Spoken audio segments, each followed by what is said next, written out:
Terry McAuliffe is, he shows up. He showed up from 2014 all the way through the time he was governor of this great state. And I know that Terry thinks big.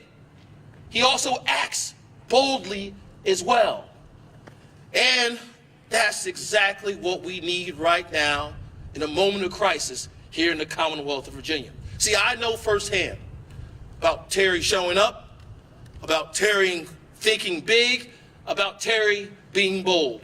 I served as the Secretary of the Commonwealth under Governor McAuliffe, where I was responsible for the restoration of voting rights to former offenders, returning citizens, those who did their time and paid their dues to society, yet were shut out of the opportunity to choose their leaders, to have a voice in the process.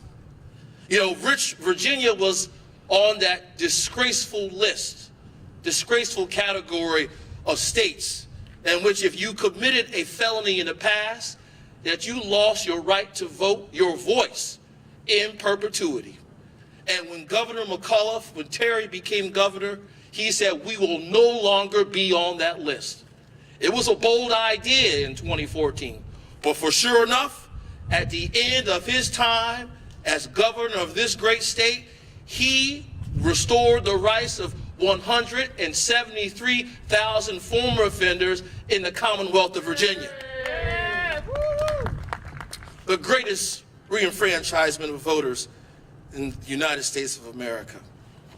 Now, think about this.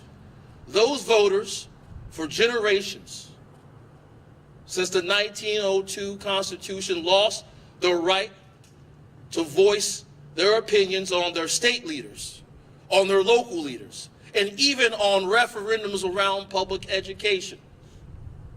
And now they have the ability to actually vote for the success of their children and for their families. And it's because of Terry McAuliffe that we were allowed that opportunity. And now moving forward, we must remember that it is bold education policies that will lift our children up out of this unfortunate time in our state's and our country's history. We need someone who understands that more black students are being suspended than white students, who understands that it's black students who walk into decrepit buildings around this state each and every day, that it's black schools and black districts and urban districts and rural districts around this state that are underfunded. We need someone who is going to be willing to be a champion, someone who's going to be a person who will show up, a champion for all of our students, no matter where they live. And what I know about Terry McAuliffe is not only his work ethic, but also we need someone with the experience to guide us through the crisis that we experience.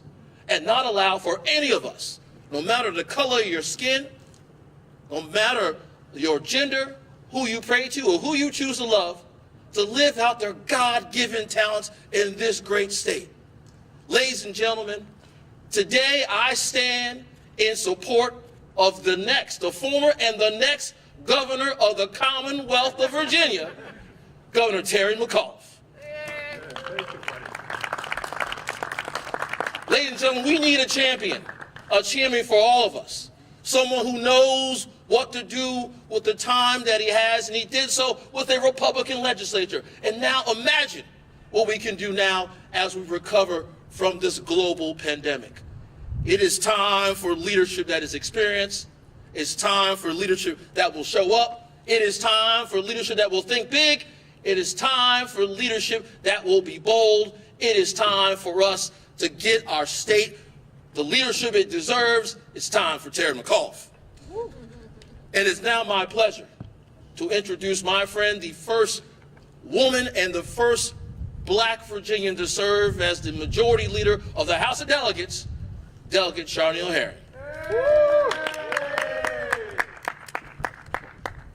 Good morning, everybody. It is my honor to stand here with others as one of the co-chairs of Terry McAuliffe's campaign. I have known Terry McAuliffe for many years, and I know that he has a commitment to Virginians and a bold vision for the Commonwealth.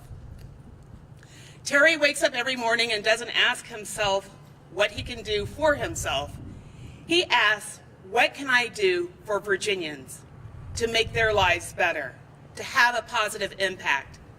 And what I love the most is that Terry does not back down from a fight. Take, for example, his term as governor. The first order of business that he had was signing Executive Order Number 1, which protected LGBTQ state employees from discrimination. He stood as a brick wall against Republican attacks on women's health care as they tried to close down women's health clinics, often in minority areas. I'm glad to say, with the help of Terry McAuliffe, those Republicans are no longer there, and he helped us get to a majority. But the security of women's health care is in place. We have women leaders in the legislature now who will make sure and protect women's health care, and it's here to stay. And one of the issues that's most dear to my heart is criminal justice reform. And in his term as governor, Terry McAuliffe reduced the juvenile detention by 2/3 and making sure that money is invested in communities. That's leadership. Now, I know that we're going through a pandemic, and it is our caucus's priority that we come out of this pandemic stronger than when we came in. And that means a leader who's focused on education. That means a leader who has proven that they will stand up to those tough fights. That leader is Terry McAuliffe. We have an opportunity to improve the lives of children. There are children who go to school who are actually homeless. While children, and I know we're in a virtual age and sometimes we're online, but when they return, that security is not there for some children. Terry McAuliffe believes that we must have equity in education and also equity for our teachers. They need to be paid well and have the resources they need to help our students achieve. Yes. So today I'm very proud to stand here and support Terry McAuliffe and be with my fellow co-chairs. And I'm proud to introduce a woman I just met today who is absolutely incredible, Dr. Coleman.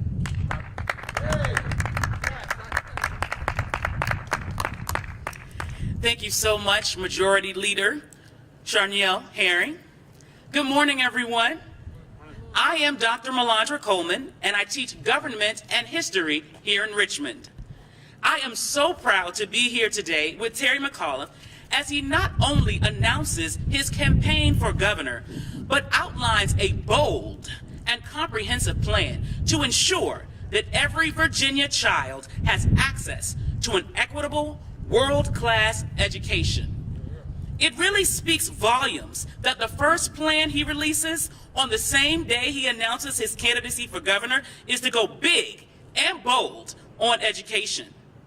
Speaking from personal experience, I can attest to the fact that our education system has been in desperate need of improvements for decades. Now, with the pandemic, we are seeing how the inequities and challenges that have plagued the system for generations are deepening disparities. Students and educators alike are feeling the effects. Not being able to meet in person is having detrimental effects. Students are being left behind, parents are juggling the roles of being parents and teachers, and educators are having to play IT technicians. We need to work toward reopening our schools safely for students, educators, and staff so that we do not keep leaving our students behind. In fact, this pandemic has demonstrated that we have to adopt a holistic approach to education. And that means supporting our students inside and outside of the classroom. That includes making sure any education plan includes access to the internet for every student. Right now, our rural and Black and brown students are being disproportionately affected by the disparities in the access to broadband. We may not know the full effects for some years to come, And that is why we need to act bold and be fast. Our students cannot wait. And we need to make sure that we support educators too. The lack of support, resources, and adequate pay makes us lose good talent before they even step into the classroom. A good start is increasing salaries and making sure that educators have access to the resources we need. But it's not just increasing salaries. We have to also retain good teachers through their early years.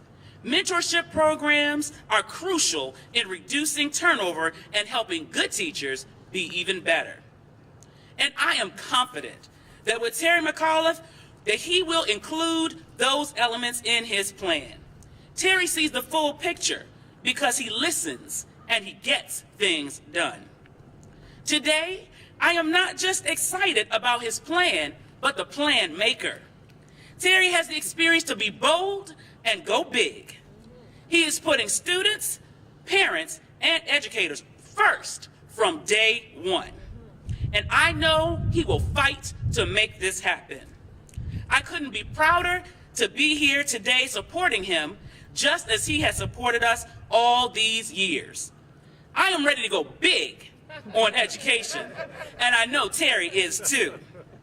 Now I have the honor of introducing another leader who has been fighting for education in Richmond. She is the president pro tempore of the Senate and chair of the Senate Education Committee. Please help me welcome Senator Louise Lucas.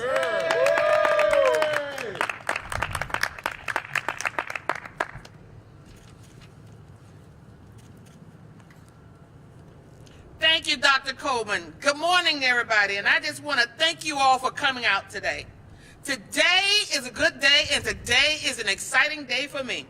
I am so happy to be here with my good friend and future Governor, Terry McAuliffe. I have known Terry for decades and have seen him up close, how hard he works day and night to improve life for Virginians. I can assure you that he has the energy we need in a leader to get big and bold things done. That is exactly part of the reason I met with him last year. When we were facing a tough election year, I knew we needed Terry's energy and experience at winning in Virginia to help us take the majorities in the General Assembly. There was too much at stake for me to remain silent, so I drove up to McLean and met with Terry and asked him directly to stay in Virginia and to help us to keep the majorities. He knew we needed him in Virginia. He knew immediately, and he stepped up to the call, doing over 140 events across the Commonwealth and for Democrats raising thousands of dollars.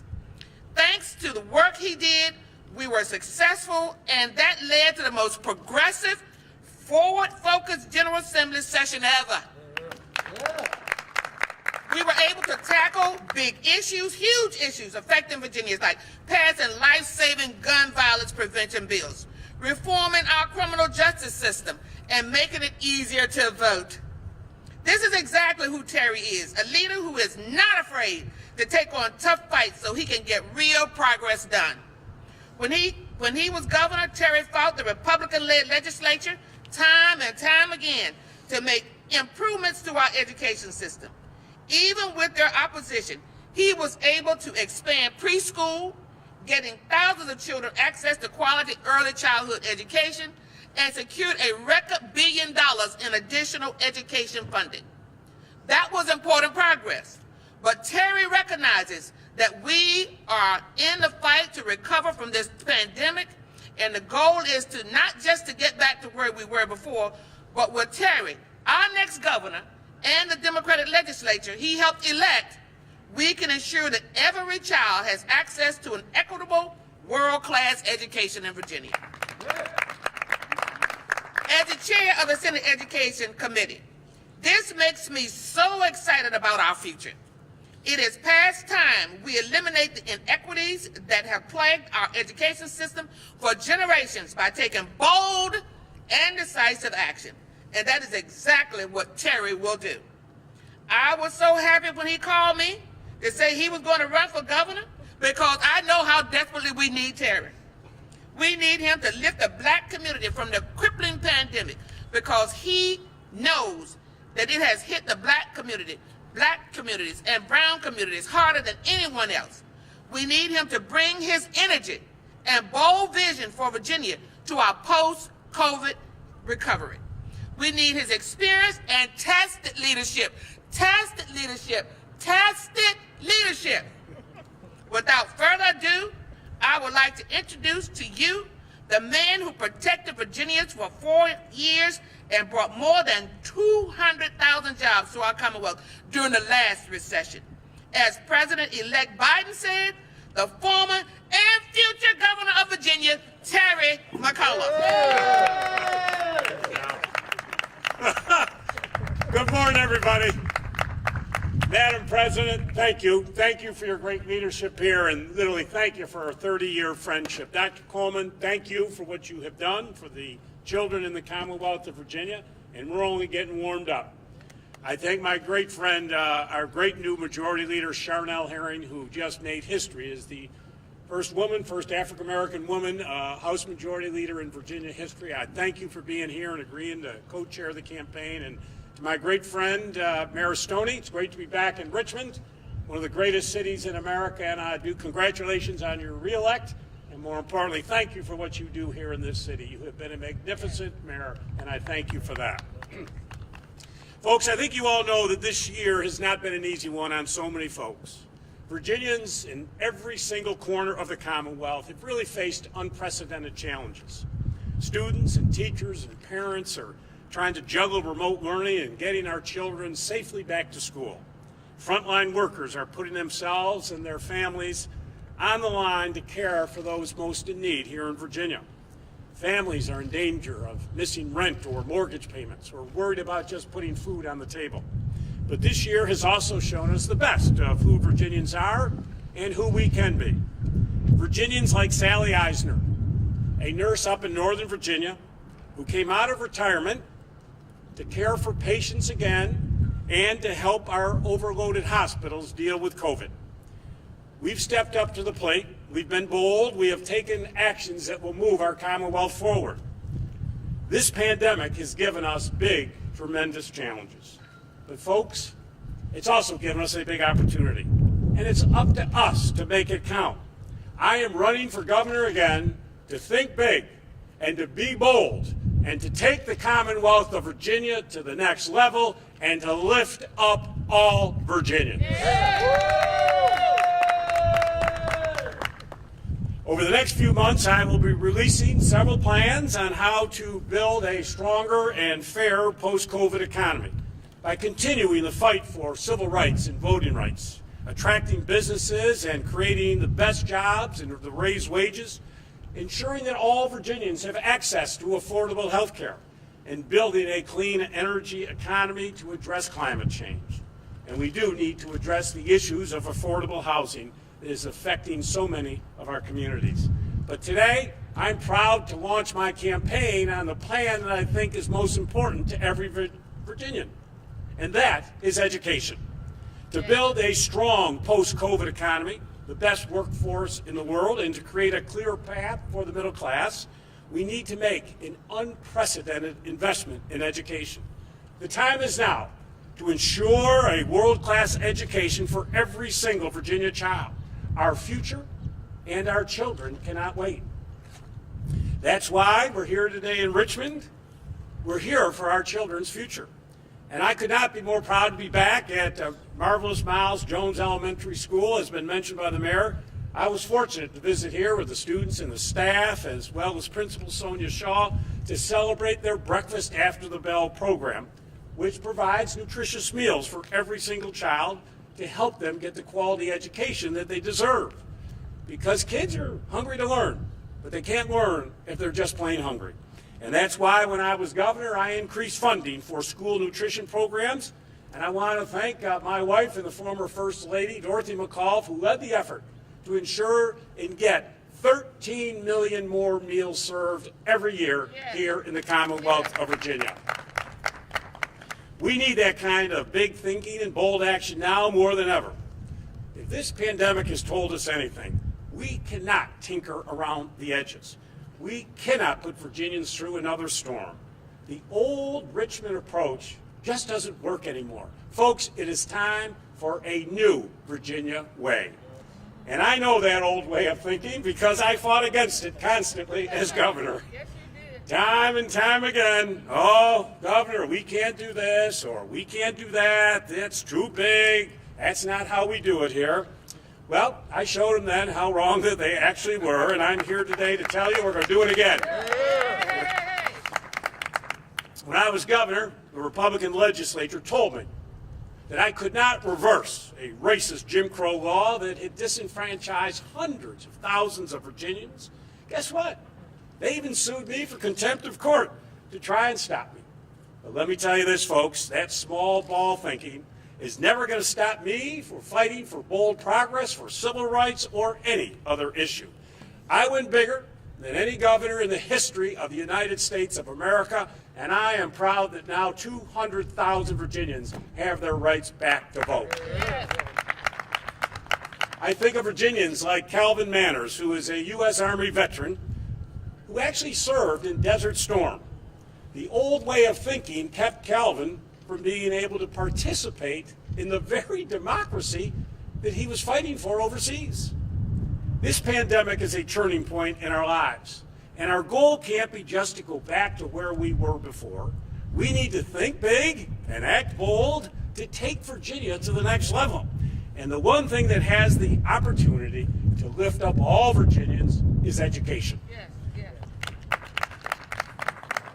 Today, I am releasing my education plan.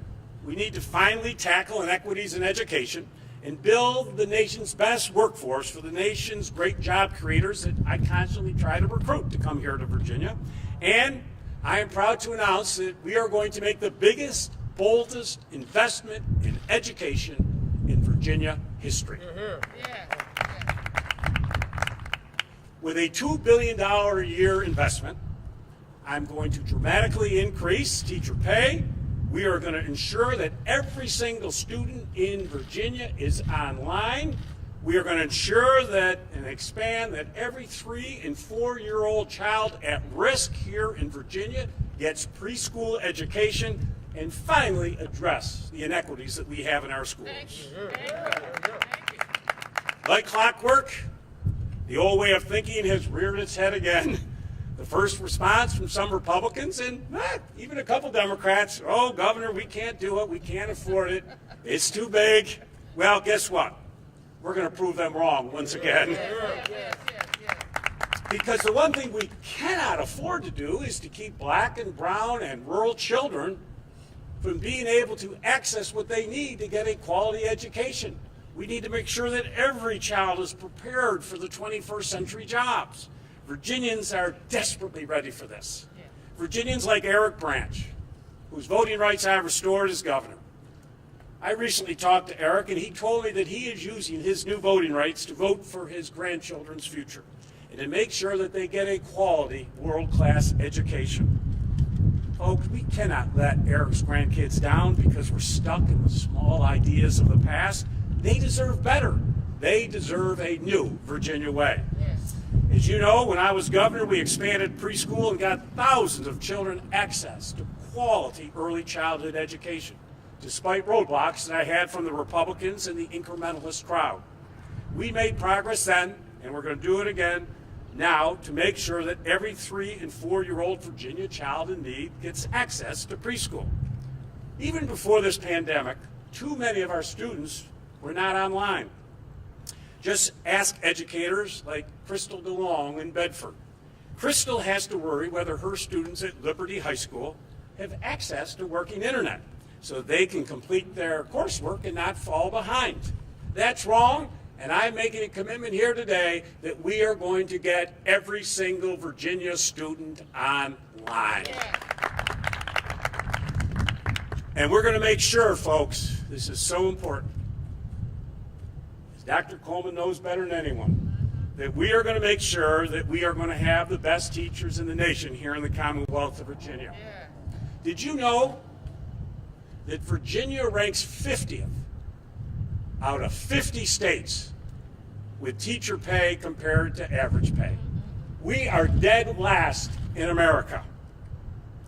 And if you happen to be a teacher in Maryland or Pennsylvania or Delaware, you make $10,000 to $20,000 more per year in those states than you do here in the Commonwealth of Virginia. And we are the 10th wealthiest state in the United States of America. That is a disgrace. I promise you, we will make a bold and dramatic increase in teacher pay. And I promise you, over the next 4 years, we will raise teacher pay so that they are above the national average for the first time in the history of the Commonwealth of Virginia. And we're also going to create a pathway to support the next generation of highly qualified, diverse educators. If you're willing to commit 5 years to us and get an education and teach in one of our high-demand fields, we will make sure that we will pay for your college education at our colleges and universities or any of our historically black colleges and universities. If you are willing to commit and invest in us, we, the Commonwealth of Virginia, will invest in you because you are building the workforce of the 21st century. Now, I know you all know that I'm about results and I'm about getting things done. Even though the Republicans had left me a record deficit when I took office in 2014, I proudly fought them and secured a record $1 billion in additional education funding. We expanded preschool and we got rid of 5 SOLs. We got it done then, and folks, we'll do it again on education, on job creation, on the economy. We do not have to limit ourselves to small ball proposals to fix an education system that was built for the Industrial Revolution, not a 21st century economy. I know how to bring high-paying jobs to the Commonwealth of Virginia. As governor, I brought a record 200,000 new high-paying jobs to the Commonwealth, including solar and offshore wind, so that Virginia can become the capital for renewable energy. And I'm very proud to say, under my leadership, personal income went up by 13%. And I know how to pass huge investments in our workforce development. I'll never forget giving the commencement address for 24 students in Blackstone who had attended our Power Line Training School, which was part of our first in the nation New Economy Workforce Credentials Act. These students were able to immediately walk off that stage when I gave them their diploma and begin earning $70,000 a year after 11 weeks of our training course and no college degree. Folks, that's where the action is, and that's where Virginia needs to be. Thinking big and being bold is the only way we're going to move Virginia forward. It's the new Virginia way, and it's the only way we're going to ensure that all Virginians have access to quality, affordable health care. As governor, as you all know, one of the biggest fights I had from day one against the Republicans was to expand Medicaid under Obamacare. Every single year that we didn't do it, we lost lives and we lost billions of dollars of our tax dollars. Now, because of our persistence and our refusal to give in to the Republican resistance, 400,000 Virginians today have quality health care coverage. Our work isn't done, but I am so excited to know that hundreds of thousands of Virginians now have quality care. This is why I love public service. I wake up every single morning ready to make big, bold changes that help people. I'm not interested in partisan games or the old ways of thinking and doing things. I care about getting things done for nurses like Sally, veterans like Calvin, Crystal's students, and Eric's grandchildren. We have a huge opportunity here in Virginia to address the inequities of the past, to move Virginia forward, and to create a better future for all Virginians.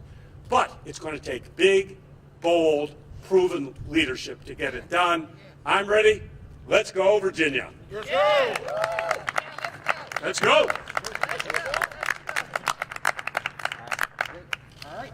So we're going to take a couple questions before the governor then has to depart. All right. Julie? Governor, no doubt education is on the mind of a lot of Virginians, but Virginians who've lost their jobs, Virginians whose small businesses have folded, would probably rather hear you talk about job creation and restoring small business.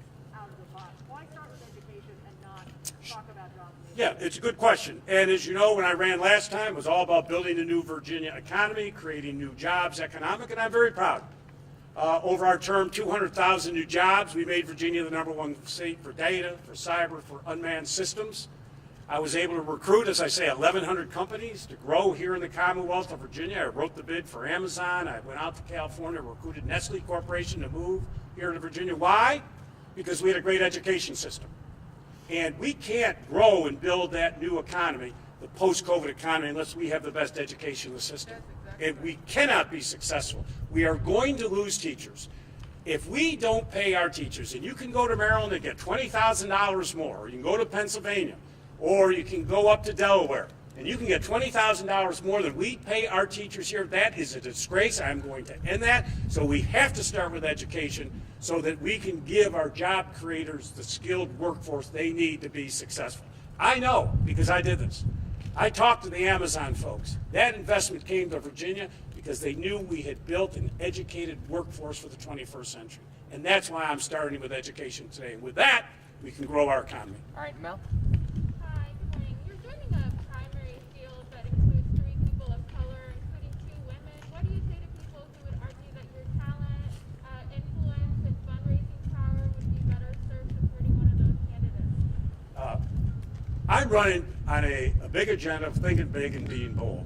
I've just laid out a new education plan that is desperately needed here in Virginia. I'm thinking big, I will act bold, and I am laying my agenda out about how we take Virginia to the next level. Other candidates will put their plans. I'm telling you what I want to do for all Virginians, and I don't know if anyone else or want to answer. Yes, I would like to say something. Terry has a track record of being responsive to black and brown communities. Anytime our communities have asked Terry to do something, Terry has delivered. He has a track record. So for those of us who are standing with Terry, we're standing with him based on what he has done and what we know he can do. This has nothing to do with race. It has everything to do with who can best represent Virginia and bring us to where we need to be in this 21st century. All right, Ben. Governor, you faced some criticism from some members of your party over your stance on the Confederate statues, on the Atlantic Coast Pipeline. Obviously, that was a while ago. Have your opinions changed at all on those topics? Well, listen, I think if you look over my 4 years, I was by far the most progressive governor in the history of the Commonwealth of Virginia. I led the nation on restoration of rights. I had more pardons than any governor in the history of the Commonwealth of Virginia. We banned the box on state application forms. I took the Confederate flag, banned it from our license plates. So I stand by my record as a very progressive Democrat, but I'm also a very pro-jobs Democrat. And I am open, always open to any economic development project that will create thousands of jobs. However, we need to, in that context, make sure we're always protecting our environment, and we have the strictest environmental regulations that a company has to go through. And if you don't make it through, you're not going to get the permit. And that's how it should work. And I was very proud as it relates to renewable energy. I'm the first governor. I did the largest offshore utility wind project in the United States of America. I'm very proud. I did the largest solar field in the entire mid-Atlantic down in Accomack County. I took, as you know, wind, 18 megawatts up to 500, the greatest increase of any governor in the United States of America. I flew to Bonn, Germany, when Donald Trump took us out of the Paris Climate Agreement and stood there as a global leader and said, no, as governor, I'm going to be the first southern state to put ourselves in RGGI. So I'm very proud of the record, but you know what? We got to build on it. We got a lot of things we need to get done going forward, and that's why I'm here today. All right, Judge. Yeah, obviously last time you were governor, you didn't have the luxury of Democrats controlling the House and the Senate. So other than this big proposal for education, are there any other specific proposals that you would seek out that you didn't have the opportunity or the chance to do before? Sure. And let's remember, when I came in office, when I ran for office, Republicans controlled all 3 statewide. We swept the ticket in 2013. But we only had 32 Democrats in my House of Delegates. And I had to play a lot of defense. As you know, I have the record of 120 vetoes, more than any governor by far in the history of the Commonwealth of Virginia. But I vetoed horrible bills that would have taken women's rights back. Virginia had passed the transvaginal bill. They had put in legislation and regulations that shut down our women's health clinics. I kept every single one of those women's health clinics. We had the worst LGBT community bills that they tried to pass, the most anti-environment, the most anti-labor. I'm very proud. Thanks to the folks here, I was 120-0. I never lost a veto. So I had to play a lot of defense, but on the other hand, I did work with the legislature, Republican legislature. I got many of my bills passed on economic development and growing and building the economy. What we need to do with a Democratic legislature, I think, number one, on the restoration of rights, we need to make sure we're changing that so it's not in our Constitution, so it's an automatic.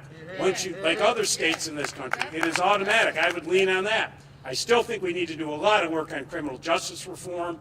We still have, young men and women from communities of color. I think they're disproportionately sentenced here in the Commonwealth of Virginia. I think Lenny Singleton, who I pardoned. Lenny was a young African-American man who had about 11 robberies. He was a drug addict. He stole $50 from different stores. His total theft was $511. He was sentenced to 2 life sentences plus 110 years. I mean, I need to look at that criminal justice system. We just need to reform it. What I want to do is make sure Virginia is number one in education and job creation. We're open and welcoming to everybody. And with a Democratic legislature, we can continue to move in that direction. But listen, I will work with anyone. I said this to the Republicans when I came in last time. I want to create jobs. I inherited sequestration, the Great Recession. I inherited an economy that was on its back and a record deficit. I will work with anyone if you will help us make Virginia number one. And with a Democratic legislature, boy, sky's the limit of what we can get done to help Virginians. Great. Grab your hand. We know that you have filed some paperwork in August, but there was no real decision made. What exactly made you decide that now is the time for you to run again, and why you feel you are the best candidate? Well, sure, and I've just gone through out of the proposals, education, what I think I'd like to get done. Listen, I was very busy in the fall. I don't think anybody worked harder than myself to help Joe Biden and Kamala Harris get elected. I did nearly 200 events, I think, just here in the Commonwealth of Virginia. So I was very busy campaigning to make sure that we got Donald Trump out of the White House. So that took up most of my energies. Once I was done with that, others like Senator Lucas and others, and Delegate Majority Leader Charnel Herring and Mayor Stoney and others, we all sat down and talked about it. And folks encouraged me to run. They came and said, we need you back in the state to take us to the next level. So that was the decision I made based upon so many communities of color around the Commonwealth of Virginia who've called me over the course of the last 6, 7, 8 months, but I didn't focus on it until we were done with getting rid of Donald Trump. That was my number one priority. Great. All right. Thank you, everybody, for coming out. Thank you, everybody. Thank you. Woo!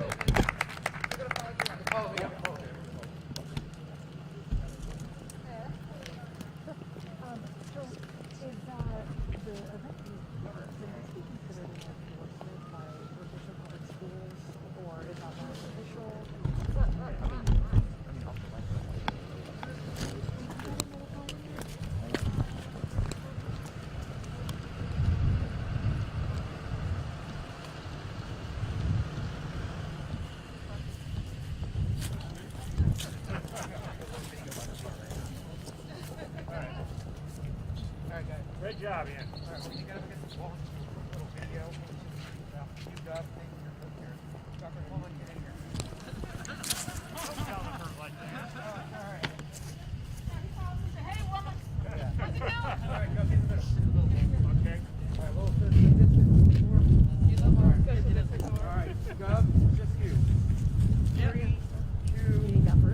Well, we just announced for governor. I'm so excited, and I'm here with my co-chairs that I have here. Dr. Coleman had to put something down. Let's start again. Wait a minute, what? She had to get out of the frame for a second. All right.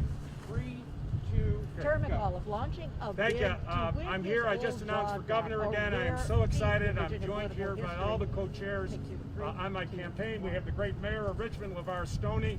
We have our great Former Senate pro Governor tem, our great launching a leader, bid to Senator win his Louise old Lucas. job back. We've A got rare feat Charnel in Herring, our political House history. Majority What Leader. he has to say Great about team. And I also have challenging Dr. three Coleman, who's one of my African-American advisors on candidates for the education. This team is going to take Virginia to the next level. Game on. Let's go. All right, let's do it. Let's get to work. Let's get to Let's get to work. work. Let's get to work. One more question. Okay, great. Let's get to work. Thanks, Gov.